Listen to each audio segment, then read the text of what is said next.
Serial rapist John Michael Enard left more settling in the dust than just his GPS tracking device when he jumped the fence for freedom. Unanswered questions littered his path, like why was a man who still had 50 years left to serve behind bars living in a Houston halfway house in the first place? Enard bared no bones as to who and what he is, a career habitual, violent sexual predator who's got a rap sheet yay long.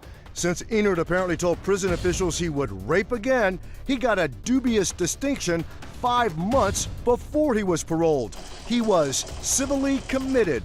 That's a program lawmakers came up with in the late 90s as a way to keep track of what the state calls the worst of the worst. They understood that there was this extremely small, dangerous population of sex offenders that was out there that had a behavior abnormality that makes them likely to commit future acts of predatory sexual violence. Enard is just one of 272 sexually violent predators that have ever been civilly committed in the entire state. Why did he ever get paroled in the first place?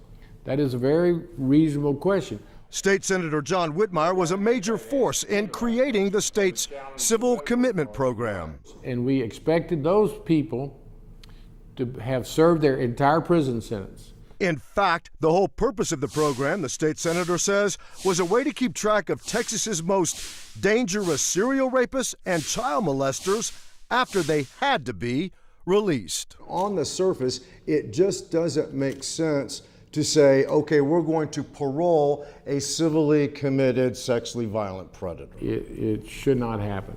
Our questions about Enard caused Fox 26 Investigates to uncover 10 other dangerous decisions that don't seem to make sense. That's how many other sexually violent predators we've found that got a big fat yes when they asked the parole board to let them leave prison before serving all their time. These people are scary, scary people.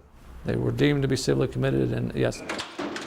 But being deemed to have an abnormality that makes them highly likely to reoffend didn't seem to faze parole board members who gave all these sexually violent predators a big break. And the fact that you had all this information and you still chose to release this person defies logic. The 11 paroled include Norman Evers, who hadn't even served a third of his 99-year sentence for raping women.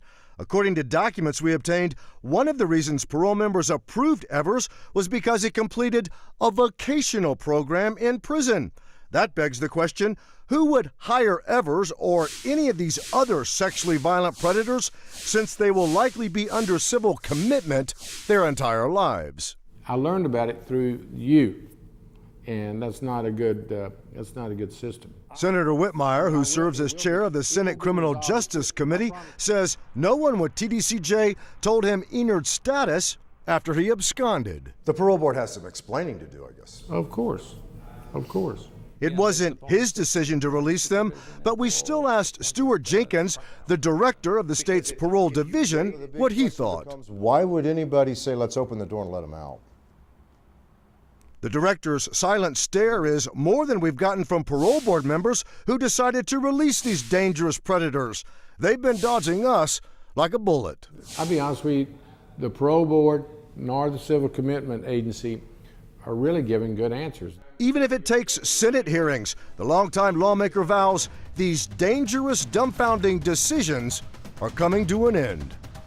I promise you, in the near term, you will not be on parole and civil commitment.